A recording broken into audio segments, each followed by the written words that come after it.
ফাহমিদা শম্পা দিনের বাছাই করার সংবাদ এবং এর পর্যালোচনা নিয়ে সংবাদ সম্প্রসারণে আজ অতিথি হিসেবে অনলাইনে যুক্ত আছেন সিনিয়র সাংবাদিক এম এ আজিজ এবং ঢাকা বিশ্ববিদ্যালয়ের গণযোগাযোগ ও সাংবাদিকতা বিভাগের অধ্যাপক ডক্টর মোহাম্মদ মফিজুর রহমান। দুজনকেই স্বাগত জানাচ্ছি আজকের আয়োজনে। এম এ আজিজ, আলোচনা শুরু করতে চাই আপনার এদিক থেকেই। গতকাল সংসদে মাহবুবুল আলম হানিফ তিনি বলেছেন যে আমলারা দুর্নীতি করে বা তাদের মধ্যে দুর্নীতির সংখ্যা বেশি। আজকেই তার বিপরীত বক্তব্য আমরা পেলাম ওবায়দুল কাদেরের কাছ থেকে। তিনি বললেন রাজনীতিবিদদের নিজেদের চেহারায় প্রথমে আয়নায় নিজেদের চেহারা দেখতে। এই যে দুর্নীতির কথা আলোচনা হচ্ছে, সেই সঙ্গে রাজনীতিবিদরাও আছে আলোচনায়, আছে আমলারাও। কে কাকে তাহলে আসলে এই দুর্নীতি থেকে বাইরে বের করে নিয়ে আসবে বা জিরো টলারেন্সের কোনো প্রভাব দেখেন কিনা এই ক্ষেত্রে? ধন্যবাদ আপনাকে। জিরো টলারেন্স একটা শব্দ, এটা 2018 সাল থেকে আওয়ামী লীগের ইশতেহারে 1 নম্বর এজেন্ডা হিসেবে দেখে আসছে। বাজার মূল্য আর হলো এই দুর্নীতি, জিরো টলারেন্স। কিন্তু এটা হয় না, দুর্নীতি বাড়ছে। দুর্নীতি এখন সারা বাংলাদেশে এটা সর্বগ্রাস। যারা সৎ আছে, এই যে আমরা 3 জন, আমার ধারণা আমাদের দুর্নীতি করার সুযোগ নাই বলে সৎ আছে। মানসিক ভাবে এই জাতি করাপ্ট করে ফেলা হয়েছে। বিশ্ববিদ্যালয়ে যখন পড়েছি, বিশ্ববিদ্যালয় পর্যন্ত, তখন দুর্নীতিবাজ এবং যারা অন্যায়ভাবে উপার্জন করতেন, দুর্নীতিবাজ, তাদেরকে মন থেকে ঘৃণা হতেন। এখন কিন্তু আর সেটা হয় না, কারণ তারাই তো রাষ্ট্র চায়। এই যে এই সংসদে 65% ব্যবসায়ী। সুতরাং রাজনীতিবিদদের হাতেও তো রাজনীতি। এখন ওবায়দুল কাদের সাহেব যেটা বলল, আমি প্রশ্নটা ওনাকেই করি, হানিফ সাহেবকেই করি, যারা পার্লামেন্টে বক্তব্য দিলেন এবং বাইরে যিনি বললেন আয়না দিয়ে দেখা।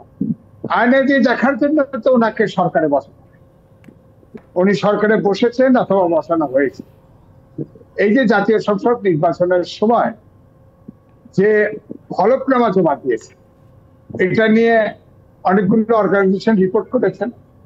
কারো 3000 ভাগ, 4000 ভাগ, 200 ভাগ, 300 ভাগ আয় বেড়েছে। ওই হলফনামা ঝরে তদন্ত করুক না রাজনীতিবিদদের। আমি মুসলমান, আমাদের শুনি যে হযরত মুহাম্মদ সাল্লাল্লাহু আলাইহি সাল্লামের কাছে এক ব্যক্তি আসলে তার সন্তানকে, আমার ছেলে শুধু মিষ্টি খায়, তিনিও মিষ্টি খেতেন। তখন বলছিল যে আপনি 7 দিন পরে আসেন। 7 দিন পরে আসতে উনি আগে নিজে মিষ্টি খাওয়া বন্ধ করছে, তারপরে ছেলেকে নসিহত করছে, ছেলে মিষ্টি খাওয়া বন্ধ করছে। রাজনীতিবিদদেরকে সহযোগিতা ছাড়া দেশের অন্যায় অবিচার কোনো কিছু ঘটতে পারে না। দুর্নীতিকে কন্ট্রোল করবার জন্য তো আমাদের একটি সংস্থা আছে, দুর্নীতি দমন কমিশন, যেটির কথাও কিন্তু বলা হয়েছে যে তারা স্বাধীনভাবে কাজ করছে। এবং সেই সংস্থা থেকে সম্প্রতি আলোচিত মতিউর সাহেব কিন্তু 4 বার ক্লিন রিপোর্ট পেয়েছেন। শোনেন, এইটাও কিন্তু বক্তব্য। এই যে মতিউর 4 বার, 5ম বার ধরা পড়ছে একটা ছাগল থেকে। তো ম্যাস মিডিয়া এটা প্রথম আসছে, তারপরে পত্রিকা আসছে। 4 বার এই দুটো ক্লিন সার্টিফিকেট দিয়েছে। এতে কি মনে করেন যে দুটো স্বাধীন? আর স্বাধীন হলে তো ওর ভিতরেই এখন মতিউরের বিচারের আগে যে 4 তদন্তকারী কর্মকর্তা ছিল কমপক্ষে, এই 4 জনের তদন্ত আগে করা হয়েছে। অর্থাৎ আমি যেটা বলতে চাচ্ছি যে আগে রাজনীতিবিদরা নিজেরা নিজেদেরকে নির্দোষ প্রমাণ করে, তারপরে অন্যদেরকে। আপনি বলেন দেখি, আমি নর্মালি বলি যে ধরেন একটা মন্ত্রী সেক্রেটারি থেকে জয়েন্ট সেক্রেটারি, এবং মিনিস্ট্রির অধীনে যেসব অধিদপ্তর বা বিভাগ আছে, তার ফার্স্ট ম্যান সেকেন্ড ম্যান যদি দুর্নীতি না করে, দুর্নীতি কি দেশে করার সম্ভাবনা আছে? নাই। কারণ সরকারের অফিসারদেরকে কেন্দ্র করে এবং রাজনীতিবিদদের কেন্দ্র করেই দুর্নীতির উৎপাদন হয়। জি, সুতরাং আসলে অন্যদের এই দোষ করে লাভ নেই। জি, আমি আবারও সময় পেলে আপনার কাছে ফিরবো। আমি অধ্যাপক মফিজুর রহমানের কাছে ওই একই প্রশ্ন নিয়ে যেতে চাই। আজকে সরকারের একজন অত্যন্ত গুরুত্বপূর্ণ মন্ত্রী এবং দলের একজন গুরুত্বপূর্ণ সাধারণ সম্পাদক তিনি যখন বলেন যে সব খাতেই দুর্নীতি আছে সেটি স্বীকার করে নিয়েছেন, তাহলে সরকারের যে জিরো টলারেন্সের নীতি তার প্রতিফলন আমরা মানে কিভাবে এটিকে মূল্যায়ন বা দেখতে পারি? দেখুন, দুর্নীতি আজকে একটা প্রেক্ষাপট তৈরি হয়েছে, সেই কনটেক্সটে আমরা আলোচনা করছি। সম্প্রতি আমরা দেখছি যে ব্যুরোক্রেসির আমাদের সাবেক আইজিপি, তার বিরুদ্ধে অভিযোগ, এবং আমাদের মতিউর রহমান সাহেব, ওনার বিরুদ্ধে অভিযোগ। এই বিষয়গুলো আসার প্রেক্ষাপটে কিন্তু এই মানে অবস্থাটি তৈরি হয়েছে। কিন্তু যেটি আমরা লক্ষ্য করলাম যে পলিটিক্যাল লিডারশিপ থেকে সেই বিষয়গুলোকে এমন ভাবে উপস্থাপন করা হলো যে কখনো কখনো মনে হলো যে এক ধরনের প্রোটেকশন পাচ্ছে। আবার অন্যদিকে সংসদে যেটি বক্তব্য উপস্থাপন করা হলো, তো তাতে মনে হচ্ছে যে দেখেন যে পারস্পরিক এই দোষারোপের ড্রামাটা যেন তৈরি না হয়। যদি পারস্পরিক দোষারোপের ড্রামা তৈরি হয় তাহলে কিন্তু আপামর জনসাধারণ তারা কিন্তু আরো কষ্ট পাবে। কারণ দুর্নীতি হচ্ছে, দুর্নীতি সর্বগ্রাসী হয়ে গেছে, ওবায়দুল কাদের সাহেব বলেছেন। আবার আমরা হয়তো এখন যে দুর্নীতি নিয়ে কথা বলছি সেটা হয়তো আমরা আর্থিক দুর্নীতি নিয়ে কথা বলছি, কিন্তু সমাজে দুর্নীতি সর্বগ্রাসী সেই অর্থে যে পদ্ধতিগত দুর্নীতি, সিদ্ধান্ত গ্রহণের দুর্নীতি, আপনার বিহেভিয়ারিয়াল প্যাটার্নের দুর্নীতি।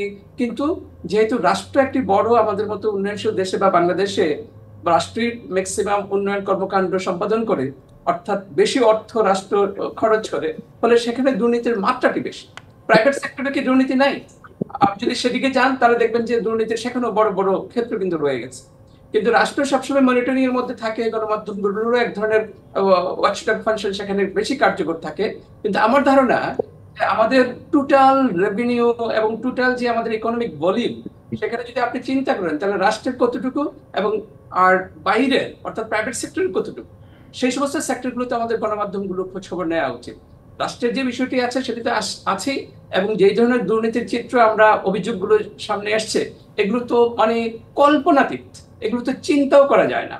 তো সেই বিষয়টি স্বীকার করে নেওয়ার মধ্যে এক ধরনের সারল্য আছে, কিন্তু সেই সারল্য দিয়ে কিন্তু মানুষের মন জয় করা যাবে না। মানুষ কিন্তু এগুলোতে একেবারেই আপনার কি চায় যে আপনি পদ্ধতিগতভাবে সেগুলোকে অ্যাড্রেস করবেন, এবং পারস্পরিক দোষারোপ যেটি হচ্ছে যে পলিটিক্যাল লিডারশিপটা করে না বা আমলাতন্ত্র বেশি করে বা অন্যান্যরা যারা করে, এগুলো দিয়ে কিন্তু আপনার কোনো ওই যে আমি যেটি বললাম যে একটা ড্রামা, যে এক ধরনের বিনোদন জাতির সামনে উপস্থাপন করবেন না। আপনার কার্যকরভাবে সেখানে পদক্ষেপ নিতে হবে, এবং সব ধরনের দুর্নীতির ক্ষেত্রে আসলে সেই ব্যবস্থাগুলো। এবং এম এ আজিজ যেটি বলছিল যে এটি কিন্তু এককভাবে হয় রাজনীতিবিদরা অথবা আমলা যারা আছেন তারা করতে পারবে না, নিশ্চয়ই নিজেদের মধ্যে একটি আন্ডারস্ট্যান্ডিং বা যোগসাজশ থাকলেও নিশ্চয়ই আমরা অবাক হব না। সেটিও কি তাহলে সেই অভিযোগটিও কি সত্য? না, সেটা তো আছেই। দেখেন, আপনি একটি মিনিস্ট্রি যদি আপনি কল্পনা করেন, সেখানে তো political leadership is the chief of the ministry, তাই না?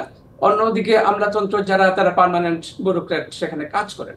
এখন বিষয়টা তারা কি যে পলিটিক্স, আজিজ ভাই একটি কথা বলছিলেন, রাজনীতি যখন রাজনীতিবিদদের হাতে না থাকে তখন কিন্তু রাজনীতিবিদরা তাদের যে পাওয়ার, তাদের যেই একাগ্রতা নিয়ে, অনেস্টি নিয়ে তাদের যে এক্সারসাইজ করা তাদের ক্ষমতা, সেটা কিন্তু অনেক সময় পেরে ওঠে না।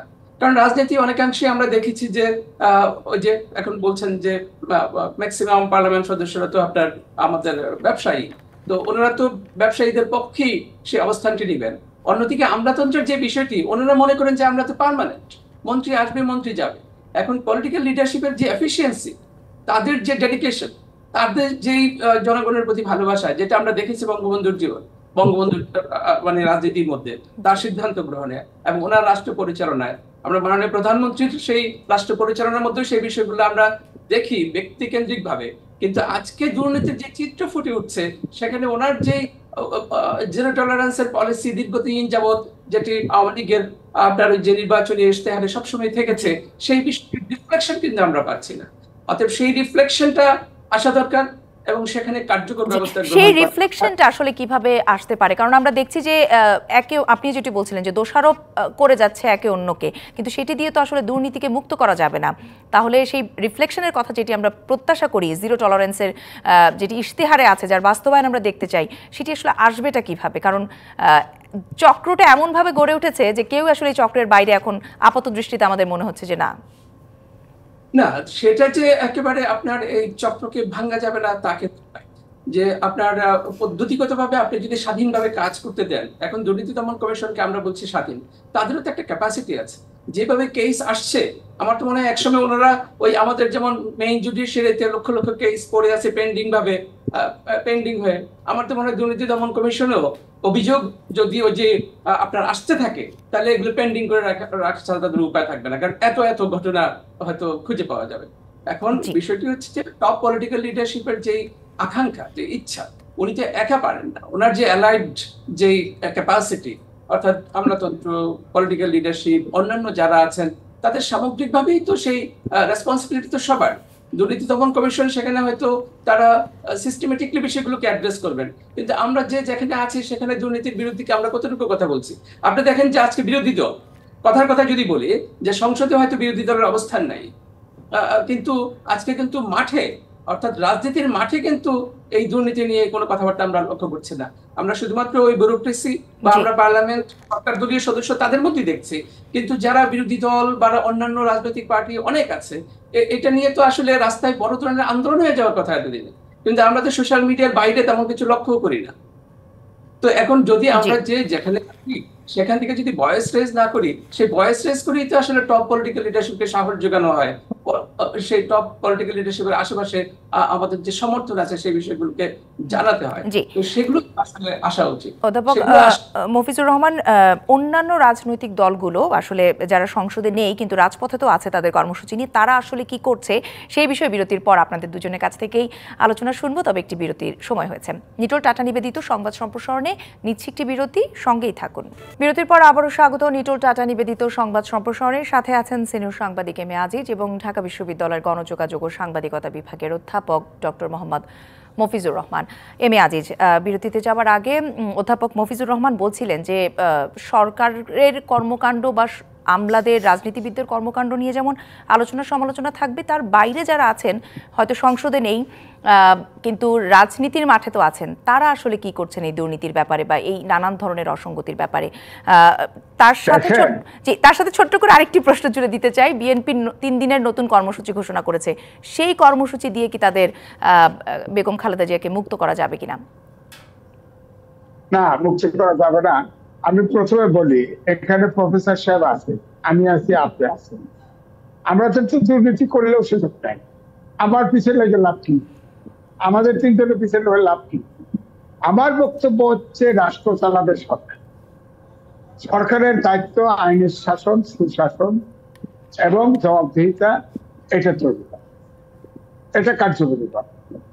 এখন যারা এই কথাটা বলতেন, আমি ওবায়দুল কাদের এবং হানিফ সাহেবকে ধন্যবাদ জানাই, তাদের উপলব্ধিতে এটা আসছে। ওনারা আগে ওনাদেরকে পরিশুদ্ধ করুন, তারপরে উনি সমাজের সর্বস্তরেই এটা আছে। তবে এখন বিপজ্জনক হচ্ছে এইটাই যে টানা 4বার আওয়ামী লীগ ক্ষমতায় থাকা, ক্ষমতার কাছাকাছি কিছু অলিগার্ক তৈরি হয়েছে।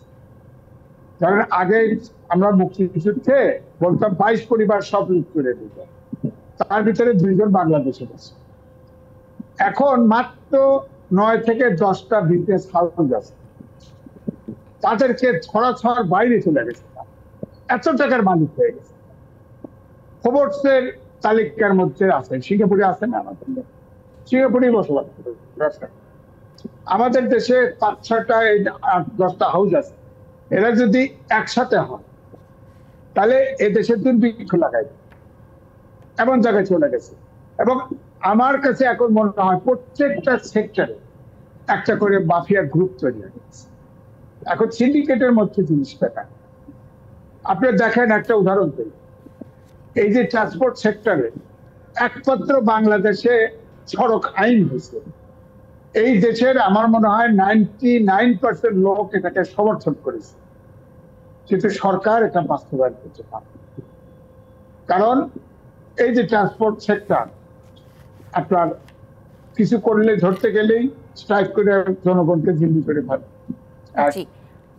এখন ট্রান্সপোর্ট সেক্টরের এমন একটা সেক্টর যে সর্বদলীয়, এই সরকার চলে গেলে জি, এমনি আজ এই যে বিভিন্ন সেক্টরের এই দৌরাত্মের কথাগুলো আপনি বলছিলেন, সেগুলোর কি মানে মূল কারণ কি মাঠে আসলে শক্তিশালী রাজনৈতিক দল নেই, শুধু আমরা বিরোধিতা কথার মধ্যেই দেখি, নাকি গঠনমূলক সেই ধরনের কোনো কার্যক্রম দেখি না বলেই কি এই সব কিছু এত দূর এগিয়েছে?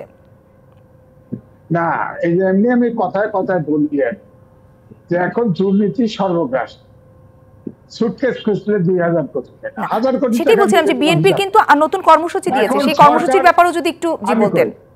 বলি, সরকার যদি পরিবর্তন হয়, এখন তো দুর্নীতি করার কিছু নাই, এখন তো মাটি বিক্রি করবে এমন অবস্থায় চলে গেছে। সুতরাং এখানে পলিটিক্যাল হুইলা এটাকে নিয়ন্ত্রণে আছে। আর বিএনপি যেটা বললেন প্রোগ্রাম দিয়েছে, এই প্রোগ্রামে দিয়ে বেগম খালেদা জিয়াকে মুক্ত করা সম্ভব। বিএনপি এমন একটি দল এবং সরকার যে রাজনৈতিক অবস্থান নিয়েছে, তাতে করে কিন্তু বিএনপি বেগম খালেদা জিয়া জামিন পর 401 ধারায় তাকে বাসায় রেখেছে। এই 401 ধারা অনুযায়ী তাকে বিদেশে ওই চিকিৎসার জন্য দিতে পারে, কিন্তু এক এক সময় এক এক আইনমন্ত্রী ব্যাখ্যা দিচ্ছেন, সরকার ব্যাখ্যা দিচ্ছেন। জি, আইনেরও যত ব্যাখ্যা ততবার আমরা দেখেছি, কর্মসূচিও অতবারই এসেছে। জি, আমি বুঝতে পেরেছি। আমি একটু অধ্যাপক মফিজুর রহমানের কাছে একই বিষয়ে জানতে চাই। আপনি যেমন বলছিলেন যে মাঠের যারা রাজনীতিক দল তাদেরও তো কিছু দায়িত্ববোধ আছে, তারা কি করছে, এবং এই যে তারা তো করছে, আমরা দেখছি মানে নতুন নতুন কর্মসূচি নিয়ে কিন্তু বিএনপি এবং তার সমমনা দলগুলো মাঠে আছে, সেই কর্মসূচিগুলোকে কিভাবে দেখছেন? না, এটা আমাদেরকে স্বীকার করতে হবে যে আসলে দীর্ঘ সময় আমাদের এখানে যে পলিটিক্যাল ব্যালেন্স, সেই পলিটিক্যাল ব্যালেন্সটা কিন্তু আর নাই। একটা চেক অ্যান্ড ব্যালেন্স যদি না থাকে একটা রাষ্ট্রীয় ব্যবস্থা, একটা সিস্টেম, একটা সোসাইটিতে, তাহলে কিন্তু সেখানে বিভিন্ন অংশ সেখানে আপনার কি যে লাগাম ছাড়া তারা চলতে থাকবে। এখন পলিটিক্যাল ব্যালেন্স যে নাই সেটা তো আমরা বুঝতেই পারি, যে আমাদের সংসদে বিরোধী দল নাই, সবচেয়ে বড় বিরোধী দল যদিও জাতীয় পার্টি সেখানে আছে। এখন এই যে বিষয়টি, সেটা হচ্ছে, এবং দীর্ঘ সময় ক্ষমতা থাকলে এটা ঠিক যে এক ধরনের আত্মতৃপ্তি বলেন, আবার অনেক ধরনের মানুষের সংযোজন বিয়োজন ঘটে সেখানে, এবং সেই সমস্ত মানুষরা বিভিন্ন উদ্দেশ্য নিয়ে সেখানে আসে। তো সেই বিষয়গুলো আসলে পলিটিক্যাল চেক অ্যান্ড ব্যালেন্স যদি না থাকে, তাহলে সেটার প্রভাবটা কিন্তু প্রত্যেকটা জায়গায় গিয়ে ট্রিকল ডাউন হিসাবে এটা পড়ে। তো সেই চেক অ্যান্ড ব্যালেন্স কিন্তু আপনার ব্যুরোক্রেসির মধ্যে লাগে। সেই চেক অ্যান্ড ব্যালেন্স কিন্তু রাষ্ট্রীয় যে মূল অর্গানগুলো আমরা বলি, যে জুডিশিয়ারি, ব্যুরোক্রেসি, আপনার আইন প্রণেতা, এই যে হাউসগুলো আছে সবগুলো, এই সবগুলোর মধ্যে যদি চেক অ্যান্ড ব্যালেন্স একে অপরের বিষয় সেগুলোকে আমরা ওইভাবে যথার্থভাবে মনিটরিং এবং না করি, তাহলে তো সেখানে যে কোনো একটি অংশ তার মতো করে লাগাবেন, ক্ষমতা চর্চা করে দুর্নীতির ঘটাবে। এখন রাজনৈতিক যে বিষয়টি, একটি স্টেট তো পলিটিক্যাল স্টেট, তাই না? রাষ্ট্র ব্যবস্থা পরিচালিত হয় রাজনৈতিক ব্যবস্থায় এবং সরকার তৈরি হয় সেভাবে। তো সেই জায়গাটায় যদি আপনার কোনো ধরনের ইমব্যালেন্স তৈরি হয়, তাহলে সেটা কিন্তু একটি আপনার সেটার একটা প্রভাব থাকে।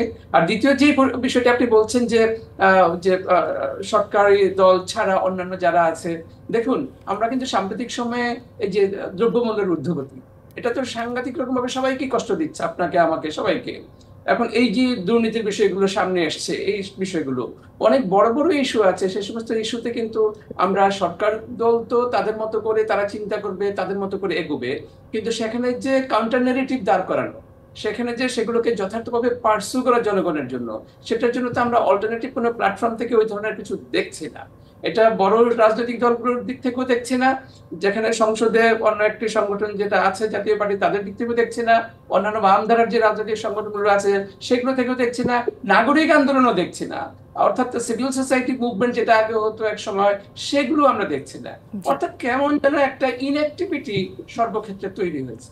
এখন এই ইনঅ্যাক্টিভিটি থেকে যদি বার করে না আসা যায়, আসলে রাষ্ট্র তো আমাদের সবার, সেখানে যার যার জায়গা থেকে ওই অংশগ্রহণটা যদি নিশ্চিত করা না যায়, তাহলে কিন্তু আসলে আমাদের এই সমস্ত ভোগান্তি থেকে বের হয়ে আসাটা খুব কঠিন। শুধু আলোচনার মধ্যেই আসলে সীমাবদ্ধ থাকবে, কিন্তু সমাধান আর সেই অর্থে কাঙ্ক্ষিত লক্ষ্যে আসবে না। আমি আরেকটি বিরতিতে যেতে চাই, ফিরে এসে বাকি আলোচনা শুনবো। নিটোল টাটা নিবেদিত সংবাদ সম্প্রসারণের সময় হয়েছে আরো একটি বিরতির, সঙ্গেই থাকুন। বিরতির পর আবারও স্বাগত। নিটোল টাটা নিবেদিত সংবাদ সম্প্রসারণের সাথে আছেন এম এ আজিজ এবং doctor Mohammad Mafizur Rahman. M A Aziz, প্রধানমন্ত্রী আজকে একটি কথা বলেছেন, তিনি এসএসএফ এর প্রতিষ্ঠা বার্ষিকীতে বলেছেন জনগণ থেকে বিচ্ছিন্ন হলে মারা যাবেন তিনি, তাই তিনি যেন জনবিচ্ছিন্ন না থাকেন সেদিকে লক্ষ্য রাখতে রাখতে বলেছেন তাদেরকে। এই কথাটি দিয়ে আসলে তিনি জনগণের উদ্দেশ্যে কি বার্তা দিতে চেয়েছেন আপনি মনে করেন? দেখেন, এসএসএফ এর দায়িত্ব তাকে পাহারা দেন, জনবিচ্ছিন্ন দায়িত্ব ওনার রাজনীতি। ওনার রাজনীতিবিদদের বলতে হবে যে আমি যেন জনবিচ্ছিন্ন না হয়, অর্থাৎ জনগণের জন্য, জনগণের পপুলেটে নিয়ে জনগণের দায়িত্ব তিনি নেবেন। জনগণ যেহেতু দেশের মালিক, এসএসএফ যিনি তার বিরোধী। এখন এই জন্য আমি কথাটা শুনেছি, কিন্তু কথাটা আমার কাছে তিনি কি অ্যাঙ্গেলে বলেছেন, অর্থাৎ সেটা আমার মনে হয় রাজনৈতিক নেতারা যদি জনবিচ্ছিন্ন হয়ে যায় তারা তো অনিরাপত্ত হবেই। আর এসএসএফ তো অনেক যেখানে যান সেখানে পাহারা দিবেন। তিনি তো টানা ক্ষমতায় আছেন দীর্ঘদিন ধরে। জি, আপনার পর্যবেক্ষণ কি বলে? তার সঙ্গে জনগণের সম্পৃক্ততা আগের তুলনায় বেড়েছে নাকি? না, একটা জরিপ দ্বাদশ আপনার নির্বাচনের আগে বেড়েছিল বিদেশে আমেরিকার একটা সংস্থা, সেখানে বলেছিল যে প্রধানমন্ত্রীর পপুলারিটি প্রায় 73% করেছে, কিন্তু তার দল পপুলারিটি নেমে গেছে 43%, আর বিরোধী দল হচ্ছে 65%।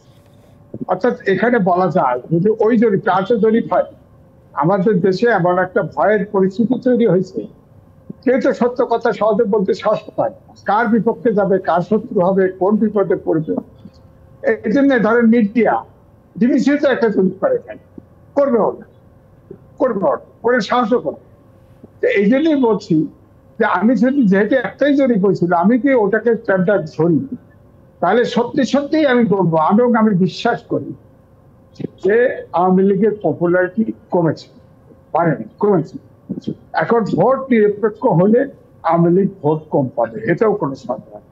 হ্যাঁ, সুতরাং এই ক্ষেত্রে আমি বলবো যে ওনার জনসম্পৃক্ততা, পার্টি যদি পপুলারিটি কমে যায় তাহলে ওনার জনসম্পৃক্ততাও কমে যাবে। পার্টি যদি পপুলার থাকে ওনার জনসম্পৃক্ততা বেশি থাকবে, এটাই ধরে দেওয়া যাবে। ব্যক্তি ক্ষমতা আলাদা বাড়বে। ব্যক্তি ক্ষমতা, হিটলারও গণতান্ত্রিক ভাবে নির্বাচিত হয়েছে, হিটলার, মুসলিনি, এরা তো বহুত লোক আছে, তো এরাও খুব ক্ষমতাশালী। ক্ষমতা থাকলেই তিনি জনগণের কাছাকাছি আছেন, অথবা পপুলার আছেন, অথবা তিনি সবচেয়ে জনগণের কাছে গ্রহণযোগ্য আছেন, এটা কিন্তু বোঝা যাবে। জনগণ ভাবছে যদি নিরপেক্ষ ভোটে যে তিনি জয়ী হবে, নিরপেক্ষ ভোট যদি হয়, এখন তো নিরপেক্ষ ভোট হয়নি। যে কোনো বাংলাদেশি বলেন যদি সব ছেড়েও দেয়, তারপরে দেখবেন হয় টাকা দিবে, ওই ভোটারদের টাকা দিয়ে কিনবে। আগেও তো দেখছি, আমরা ছোটবেলাও দেখছি, আগে ছিল পান, সিগারেট, বিড়ি, এটা দেওয়া হয় ওই ইলেকশন কেন্দ্রের পাশে বসে থাকে। এখন তো রাত্রেবেলা আগের দিন মানে প্রত্যেকটা মহল্লায় ব্যক্তিকে টাকা দেওয়া, প্রার্থীকে বসায় দেওয়া হয়, প্রার্থীকে দাঁড় করা হয়, অনেক কিছু হয়। সুতরাং নিরপেক্ষ নির্বাচন এটা শব্দ, এটাও কিন্তু এই একই বিষয় আমি অধ্যাপক মফিজুর রহমানের কাছে জানতে চাই। প্রধানমন্ত্রী আজকে যে বক্তব্যটি বা কথাগুলো বলেছেন, তিনি আসলে, আমরা জানি যে অতীতে তিনি বহুবার হামলার, মৃত্যুর কাছাকাছি থেকে ফিরে এসেছে, তারপরও তিনি জনগণের সঙ্গেই আসলে সবসময় থাকতে পছন্দ করেন। সেই পছন্দের কথাটি আজকেও আবার স্মরণ করিয়ে দিয়েছেন। কি বার্তা দিতে চান তিনি জনগণকে? না, মাননীয় প্রধানমন্ত্রীর এই কথাটি খুবই হৃদয়গ্রাহী কথা। আসলে এটি উনি এসএসএফ এর সেখানে বললেও এটি আসলে যে মানুষের প্রতি ওনার যে অগাধ ভালোবাসা, অর্থাৎ বঙ্গবন্ধু কন্যা হিসাবে যে মানুষের প্রতি, বাঙালির প্রতি যে ভালোবাসার উত্তরাধিকার উনি পেয়েছেন, হৃদয়ে ধারণ করেন, সেই বিষয়টি আসলে উনি মানুষের সাথে থাকা, আপনি দেখবেন যে একটা ওনার এক ধরনের সহজ সরল, এক ধরনের একটা খুব ইজিলি সবার সাথে মেশার, মানুষের সাথে কথা বলার একটা ওনার ন্যাচারাল কোয়ালিটি আছে। এখন উনি যে কথাটি বলেছেন সেটা হচ্ছে যে আমরা জানি যে যখন ক্ষমতায় থাকে প্রধানমন্ত্রী হিসেবে উনি তো অনেক স্ট্রাকচার্ড লাইফ লিড করতে হয়। সেখানে এসএসএফ ওনার অনেক গতিবিধি শুধু নয়, ওনার সমস্ত কিছু সিকিউরিটি, নিরাপত্তা সবকিছু তো তারা নির্ধারণ করে, তারা সেগুলোকে মেনেও চলতে হয় সেই বিষয়গুলো। তো সেগুলো অতিমাত্রায় সেগুলো করতে হয়, সেগুলো রাষ্ট্রীয় আচরণের মধ্যেই আছে। কিন্তু আসলে ওনার যে মনের যে আকাঙ্ক্ষা, উনি আমার ধারণা মানুষকে মিস করেন। এখন এটা মেটাফরিক্যালি উনি বলছেন, হয়তো আপনি যেভাবে অতীতের দিকে ইয়ে করেছেন যে 15ই আগস্টে বঙ্গবন্ধুর পরিবার সহ সবাইকে যেভাবে হত্যা করা হয়েছে, 21শে আগস্টে যেভাবে ওনার জীবনের উপর আপনার আক্রমণ করা হয়েছে এবং অন্যান্য সময়ে যে সমস্ত আক্রমণগুলো হয়েছে, সব দিক থেকে ওনার জীবন তো আসলে কখনোই ঝুঁকিমুক্ত ছিল না। তো সেই ঝুঁকিমুক্ত যেমন ছিল না, আবার সবসময় যে কোনো ধরনের বিপদের যে মুখোমুখি বিভিন্ন শত্রুরা যে বিভিন্ন জায়গায় নেয় তা তো নয়। কিন্তু উনি যে বিষয়টা আমার কাছে মনে হচ্ছে একটু মেটাফরিক্যাল জায়গা থেকে বোঝাতে চেয়েছেন কিনা, আমি যদি রিড করি, যে সেটা হচ্ছে যে আসলে মানুষের প্রতি ভালোবাসার বিষয়টি উনি প্রকাশ করতে চেয়েছেন, যে আসলে মানুষ ছাড়া তো আমি বাঁচবো না, মানুষ ছাড়া এই এই না বাঁচা মানে একদম মানে ফিজিক্যাল ডেথ তা না। এটা হচ্ছে যে একজন রাজনীতিবিদের জীবনে, যিনি চারবার প্রধানমন্ত্রী, যিনি জাতির জনকের কন্যা, তার জীবনে মানুষের যে অবস্থান, এই মানুষের সাথে যদি তার সংযোগ বিচ্ছিন্ন হয় মানে যে কমে আসে, সেটা কিন্তু ওনার অনেকটা ওই জি। যে তার মানসিকভাবে উনি সেটাকে মৃত্যুর মতোই হয়তো মনে করছেন। অর্থাৎ মেটাফরিক্যাল জায়গা থেকে আমরা ধরতে চাই, সেটাই উনি বুঝিয়েছেন। কিন্তু এটাও সত্য, বিভিন্ন ঘটনা পরিক্রমার মধ্য দিয়ে ওনার জি। জীবন যে অনেক মধ্যে থাকে সেটা আমরা লক্ষ্য করেছি। অতএব সেই জায়গা থেকে আমাদেরকে দুই দিক থেকে বিষয়টাকে উপলব্ধি করতে হবে জি। এবং ওনার ভালোবাসারই বহিঃপ্রকাশ এই কথা বলা, জনগণের প্রতি জি। ওনার তীব্র আজকের আকাঙ্ক্ষা। আলোচনা আমরা এখানেই শেষ করতে চাই। আপনাদের অনেক অনেক ধন্যবাদ আমাদের সঙ্গে আজকের এই আলোচনায় যুক্ত হওয়ার জন্য। এই ছিল নিটোল টাটা নিবেদিত সংবাদ সম্প্রসারণে। টিবিসির সঙ্গেই থাকুন।